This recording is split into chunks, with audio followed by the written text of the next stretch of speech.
Welcome to the Great Detectives of Old Time Radio from Boise, Idaho. This is your host, Adam Graham. If you have a comment, email it to me, box13@greatdetectives.net.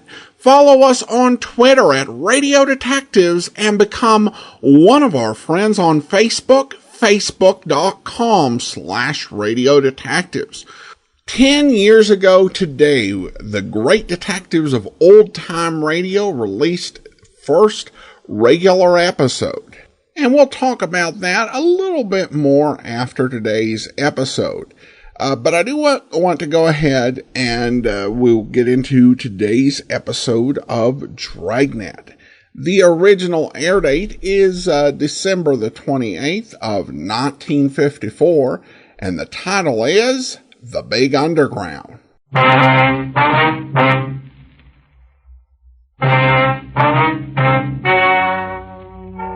Ladies and gentlemen, the story you are about to hear is true. The names have been changed to protect the innocent. Dragnet.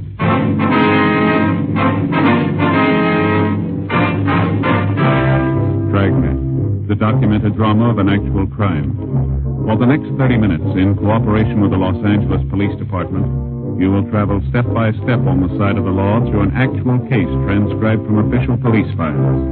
From beginning to end, from crime to punishment, Dragnet is the story of your police force in action. It was Monday, July 6th. It was sunny in Los Angeles. We were working the day watch out of burglary detail. My partner's Frank Smith. The boss is Captain Bernard. My name's Friday. We were on our way out from the office, and it was 8:23 a.m. when we got to the corner of Walton Avenue and Adams Boulevard. A used car lot office. I'm sorry, gentlemen, but you can't come in here. We're police officers. Oh, well, Frank Smith? That's right. My partner, Sergeant Friday. How do you do? My name's Binion, John Binion. How are you? I thought the door was locked. Didn't want anyone to come in until you fellas got here. Are you the owner? Yeah. Did you put in the call? That's right. When I found out I'd been robbed. You want to tell us what happened? I sure do. Only one trouble. What's that, sir? Not much I can tell you. Opened the door this morning, same as usual, came in, hung up my hat, and sat down at the desk. Yeah. Wouldn't have noticed anything was wrong, but I promised my wife I'd type her jingle first thing when I got here. What's that? A jingle. Wife works all the contests and papers, magazines, you know. Oh, yeah. She writes them in longhand, then I have to type them. Uh-huh. That takes up my time, but it makes her happy and keeps peace in the family. Yeah, you want to go on? I sat down at the desk. Opened the door on this side. See? Yeah. Reached in to pull the typewriter up into position. No typewriter. It was gone, huh? Yeah. Knew something was wrong. I'd used it yesterday just before I locked up the place. I see. I looked around to see if anything else was missing. The adding machine and my desk fountain pen are gone, too. Now, how about the outside? Are there any cars missing? Yeah. One. A 1953 Dodge. I was saving the real bad news to last. All right, we'll need a description, the color, the model, the engine number. Mm-hmm. Knew you'd want it. Got it all right here on this card. Here you are. Okay. Better call this in, huh? Yeah. Leighton prints in the lab, too. Right. You can use either phone. Thank you. Can you give us the serial numbers on the typewriter and the adding machine? Have to talk to Mabel first. She has them filed someplace. That's your secretary? Yeah. This is her day off. Well, now, as far as you know, then, you've told us about everything that was taken. Yeah? Were these windows locked when you came in? Yeah. Never open them. Don't have to. Place is air-conditioned. Uh-huh. You say the front door was locked, huh? Yeah. Extra key is gone from the board, though. Fellas will be right out there. All right. What were you saying about those keys? Want to step over here? I'll show you. Now, these are the keys for the cars on the lots. All labeled. Here's where the keys for the Dodge were. Mm-hmm. This hook had the extra key for the front door. Binion, how many keys are there for the office? 3. I have one. Mabel has one. The other one was on the board. How long has she worked for you? Mabel? That's right. About 8 years. If you think she had anything to do with this, forget it. I'd as soon accuse my own wife. I can understand that, Binion. We'll have to talk to her. All right. I'll call Mabel and have her come down. We'd appreciate that. I know she didn't have anything to do with this. I'll give you odds on that. Anyway, I've read in the papers recently where there have been other burglaries like this. Yeah. My money says it's somebody with experience. Maybe. You must have some idea who's doing it. Well, we're working on it. In other words, you don't have much to go on. Not a lot. Doesn't sound too good for me. I mean, my chances of getting my property back. We'll do what we can, sir. I know, but if you don't have any leads, if they don't make any mistakes, isn't much you can do, is there? Seems to me the thieves always have the edge. Yeah, it begins that way. Huh? They always start before we do.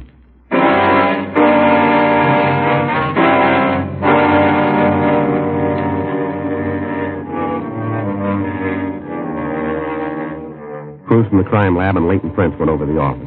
John Binion's secretary came in, but after questioning her, we decided she had nothing to do with the crime. She went through her desk and told us that a check made out to her employer was missing. Binion called his bank, and they promised to notify him if the check was cashed and returned to them. We got the serial numbers on the adding machine and the typewriter, and we notified pawn shop detail. Bulletins were also sent to second-hand stores. The latest burglary was similar to others that we'd been investigating. The thief's M.O. was no different than we had on file, and to date, we had been unable to make any recoveries. We talked to informants, but they could give us no leads to the identity of the burglar. The report from the crime lab was the same as on all the other thefts. Entry had been made through the door. The lock had not been forced, indicating either the use of a key or some instrument to pick the lock. Leighton Prince failed to find any usable fingerprints. Tuesday, July 14th, 10:31 a.m. I got it. Burglary Friday. Yeah. Mm-hmm. With your name? You have it now? All right, we'll be right out. Right, bye. It was Binion. He called from his bank. Yeah? I think he turned a lead. What do you mean? Stolen check was cashed.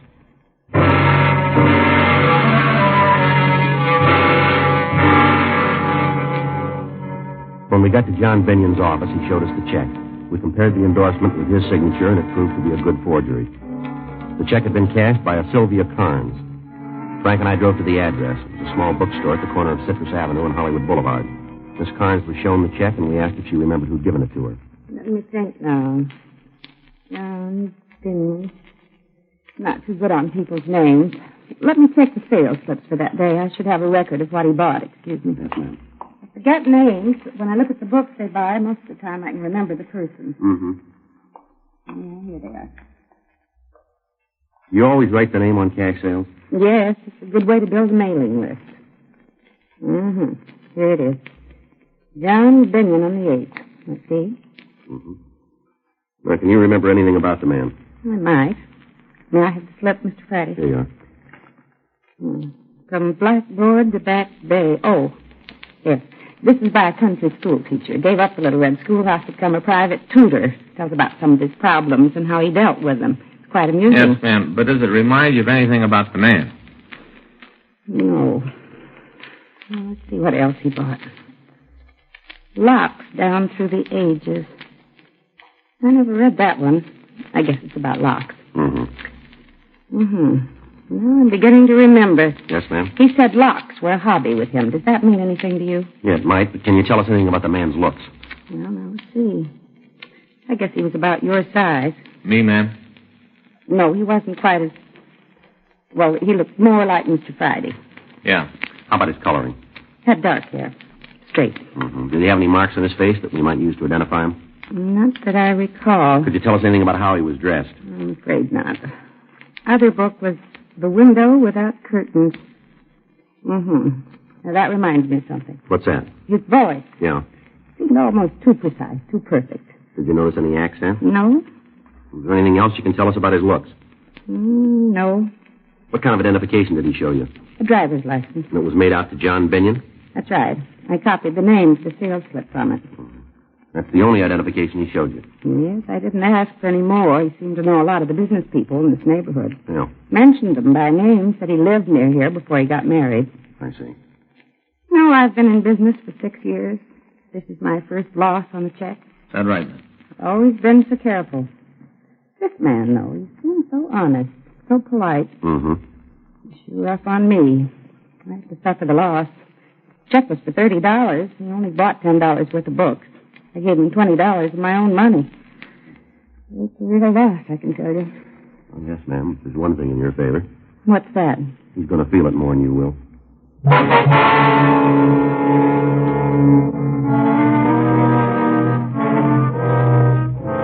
From what Sylvia Carnes told us, we knew that our suspect was also a forgery artist, or he had connections that could furnish him with suitable identification.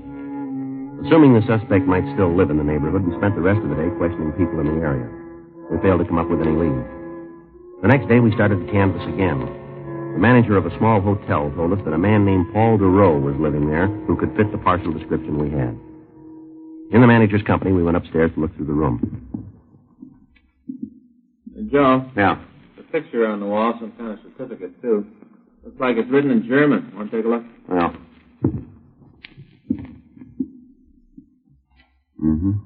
Looks like Dutch to me. You see there? Guy's wearing a 45. Looks like he's carrying an American carbine. He's not wearing any kind of a uniform. What he's trying to prove. Certificate probably says what it's for, huh? Yeah, maybe. Let's find out if this is DeRoe in this picture here. Mr. Bleeker, will you take a look at this and tell us if it's DeRoe? Yeah, sure. What do you say? He's younger here, but I'd say it's him. All right, thank you. Frank? Just a minute, Joe. Better see if Miss Carnes can make an identification from this picture. Yeah, take a look at this. Just turned it. Mm-hmm. Found it up there on the shelf, wrapped in that oilskin tobacco pouch. Yeah. Torsion bars, vibrator, ballpoint pick. It works.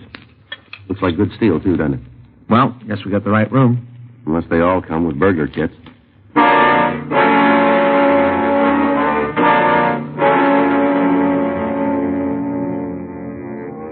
Frank and I continued to search the room. Besides the burglar kit, we found 3 books with the same titles as those bought with a stolen check. Sylvia Carnes identified the picture as being the same man that had passed the check.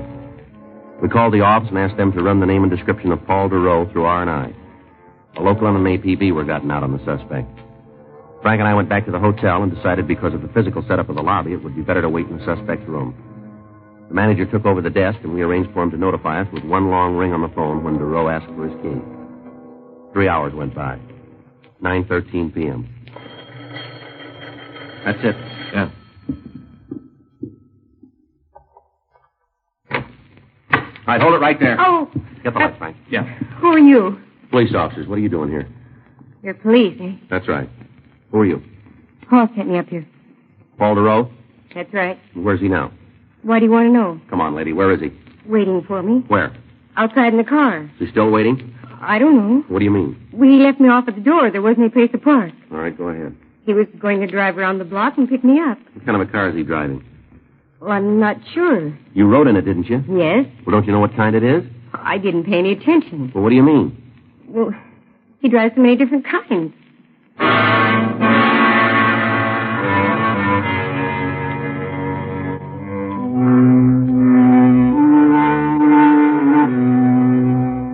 We took the girl, Darlene Potter, with us, and we went down to the lobby. She was instructed to go out to the street and meet DeRoe.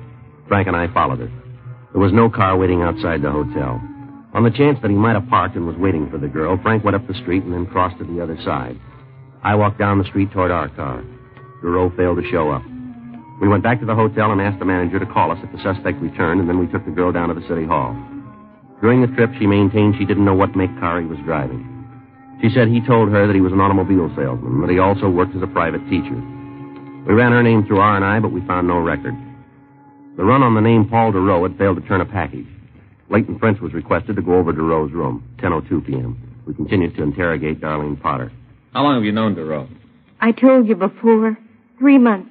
Who did he say he worked for? He never said. Where do you teach? Private homes. Can you give us their names? No, I can't tell you. You don't know? That's right. He just said he taught. Never said where. What did he teach? Language. What language? French, I think.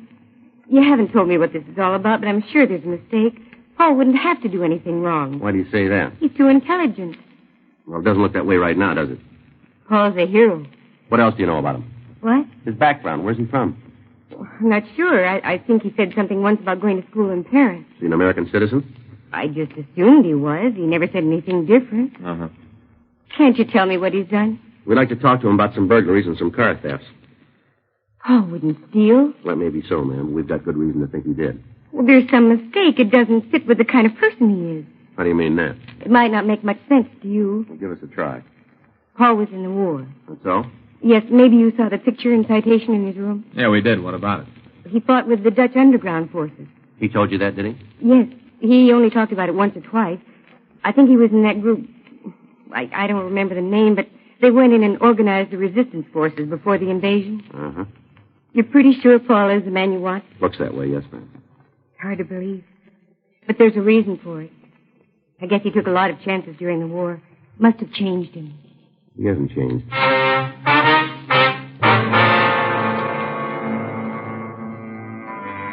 Further interrogation of Darlene Potter convinced us that she knew the suspect only as a friend. When we drove her home, she gave us a more recent snapshot of DeRoe. The next day, copies were made and distributed to radio patrol units. Frank and I went back to the hotel to make another check of the room to try and find something that might lead us to any of his friends or associates. We found a list of names and addresses under a desk blotter. The first 4 people that we talked to all told us the same thing. They said that the man known as Paul DeRoe was a private tutor for their children. The only address that any of them had for him was the hotel. At 2 of the homes, we were told he came to teach on Wednesdays. One party said he came on Saturdays, and the other one said he came on Tuesdays. 4:03 p.m. We identified ourselves and were admitted to a home on Chatham Drive by a Mrs. Grace Findlay. Won't you gentlemen be seated? Thank you very much. What was it you wanted to see me about? Well, Miss Findlay, we'd like you to look at this picture and tell us if you recognize this man. There you are. Certainly. Why, yes, that's Paul DeRoe. Wonder if you'd mind telling us what you know about him. Well, I'm not sure I understand just what you mean. Well, is he a friend of the family? Yes, in a way. He's the children's French teacher. Uh-huh. He's not in trouble with the police, is he? We'd like to talk to him. I hope it isn't serious. Well, it might be, Miss Finley. Serious enough to have him put in jail? Might be. Oh, I'm sorry to hear that. He's been so wonderful with the children. Mm-hmm. He's the 3rd teacher we've had. Somehow they never liked the others, but they're just crazy about Paul. You're certain he's done something wrong? We'd like to find him and get his side of the story. Now, do you have a home address for him? Yes. Does he know you're looking for him? We wouldn't know that, ma'am. It's strange. How's that? Well, I was thinking if you're looking for him and he knows it, it's odd he'd call here today. You talked to him today? Yeah. Thursdays he gives the children their instructions. Yes, ma'am. He said he'd be here at 5 o'clock.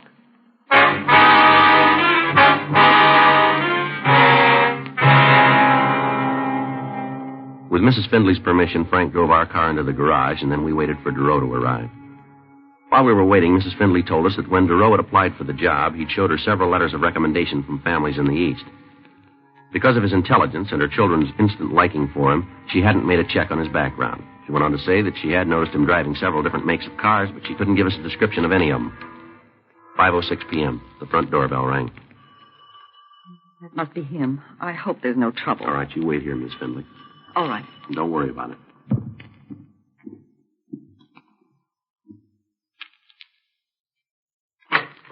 I'd hold it right there, DeRoe, police officers. This is hardly the reception expected. All right, move over. Put both hands up against the door. Come on, move. We use the same method. Frank?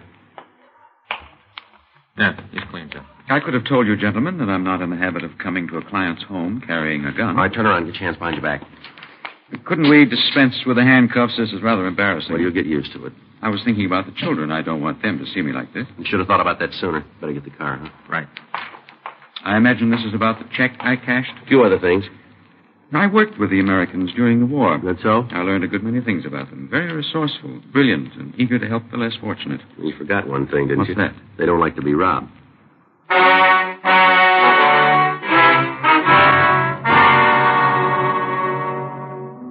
We contacted the office and had them send another team out to pick up the car DeRoe had driven and take it down to the police garage. On the way down to the city hall, the suspect told us he'd been in this country about 6 months. He refused to talk about anything except what a great country he thought America was. Frank went to check with DMV on the suspect's car, and I took DeRoe to the interrogation room. It's wonderful. It's the only place in the world to live. Yeah, well, all right, DeRoe. We got the idea you're sold on this country. Now let's get on to cases and talk about the reason we're here. How about it?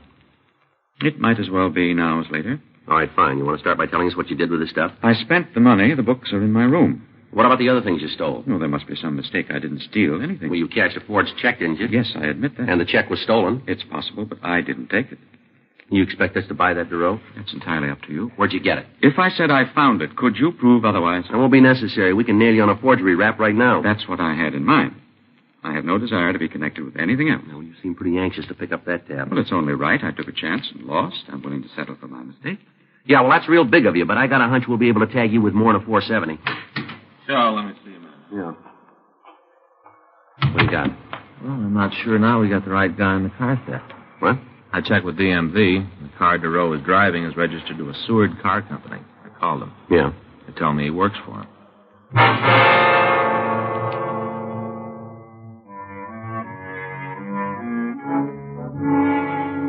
We continued to question DeRoe, but he refused to admit any knowledge of the burglaries and the car thefts. He was booked on suspicion of 470 PC and taken to the main jail. The next morning, the owner of the bookstore identified the suspect in a show-up. We questioned him again, but he failed to admit anything but the check forgery. 9:23 a.m. Frank and I returned to the office. You gotta hand it to the guy. He's cool. Yeah, but he's too ready to buy in on that 470. Yeah. I'll take the book. All right. Here's a number for you to call, Joe. Is there any name on it? Yeah, a fellow named Eiler. Give any reason for the call? Nope.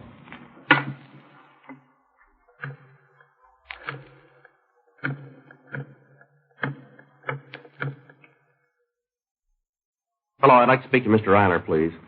It's Sergeant Friday, Police Department. That's right. I see. All right, sir, we'll be right out. You want to give me that address? 347. Right, thank you. Fellow runs a garage, saw the spread on our suspect in the morning paper. Yeah? He says from the description they gave, Duro was in his garage. Uh-huh. Brought a car in to be painted.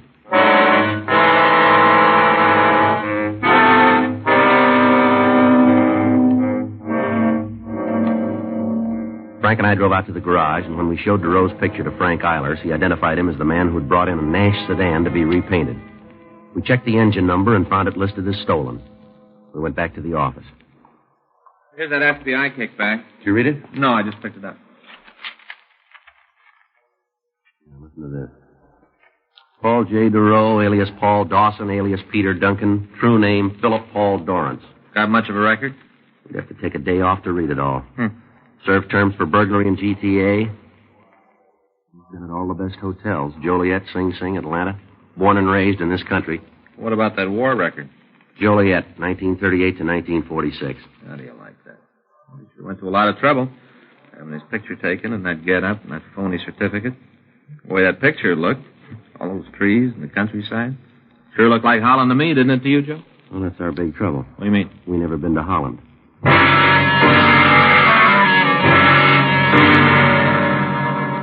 We went back to the main jail and had the suspect brought to the interview room. He still denied any connection with the burglaries and the car thefts.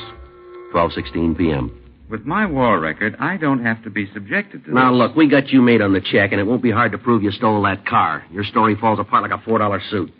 I have great admiration for the Americans. Yeah, you've been telling us that. I managed to escape situations more difficult than this during the war. I was trained for it. Yeah, you told us. Of course, there was some difference then. We were all on the same side and fighting for the same things. You know you're doing a lot of talking, but you're not saying anything. I'll tell you what you want to know. You do that. Yes, Well, all right, go ahead. I will. But first, I'd like to tell you about the shoes. About what? Shoes. What about it? I fought with the Dutch underground. Now, for a man to fight, two things are important. Is that so? A gun and a good pair of shoes. Mm-hmm. Many of us who wanted to fight had neither. One of your OSS men contacted us and said we would get them. And one night a plane came over and dropped containers by parachute. Yeah. The man kept his promise. We got guns, the fine carbines, and we got shoes. When daylight came, I looked at mine very closely. They had stamped on them, made in America. Yeah. And that's when I made up my mind. You did? Yes, I decided that someday I would come to the United States. Mm-hmm. I knew if I wasn't killed, I'd come here. Yeah, it's a wonderful story, isn't it? Yes, and I regret that I'll lose my chance to become a citizen. They may even deport me for this. No farther than the nearest jail. Now, please don't make light of my predicament. I admit I made this one Oh, mistake. come on, look, settle down, will you? I can buy a better story than yours in any magazine. All right. I didn't want to do this, but I insist that you call the Dutch consul. They never heard of you. Well, there must be a mix-up of some sort. Somebody must know me. Yeah, sure, every prison warden in the United States. You've got a record that'll reach from here to Holland, but that's the closest you ever been. Your real name's Philip Dorrance. The only war you ever fought was in the prison library over the daily papers. You've been in and out of every joint in the country. Now there's more. Do you want the rest of it? No, I guess that's enough, isn't it? I might as well admit it. I'm a burglar and a car thief. You left one out. What? You're a liar.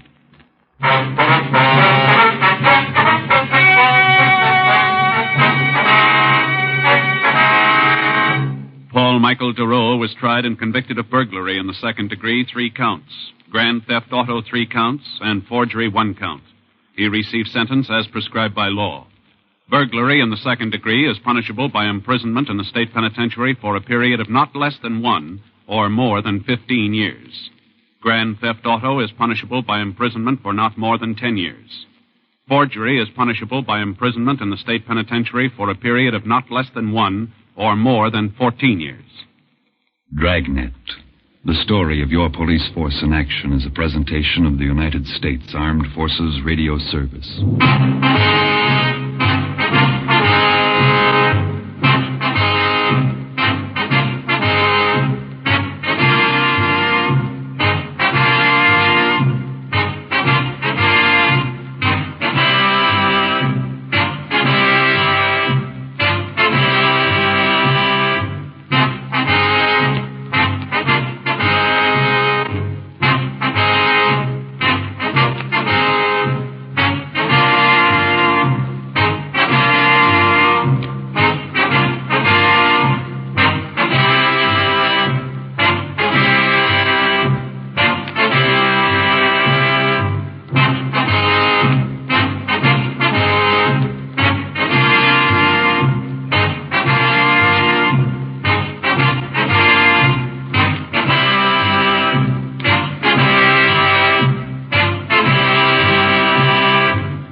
Welcome back. An interesting episode. There were episodes in the 1960 series where people had these, false identities, but it did actually turn out to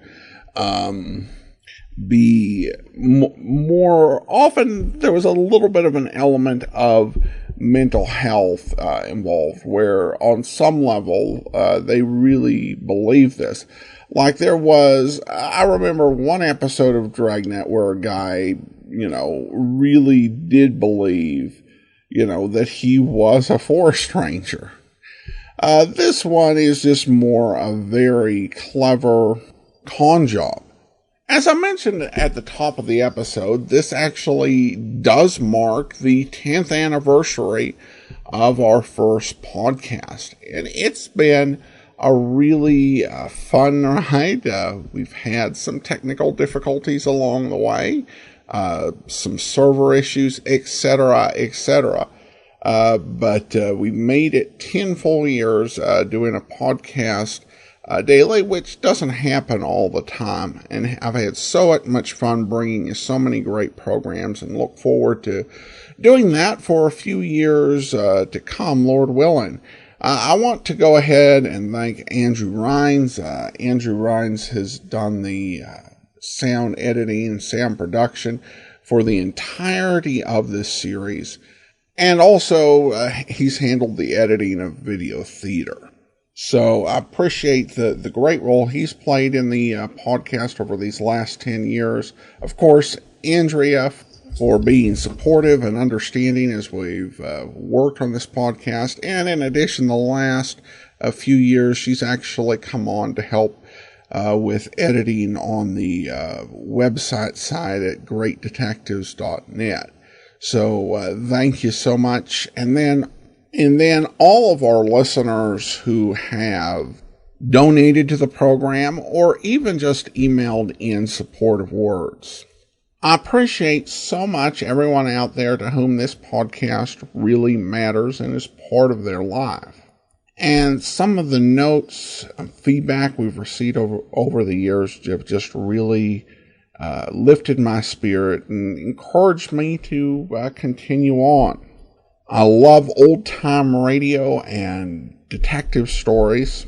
But ultimately, what keeps me going is that there are listeners out there who love and care about these stories and who will engage with the episodes.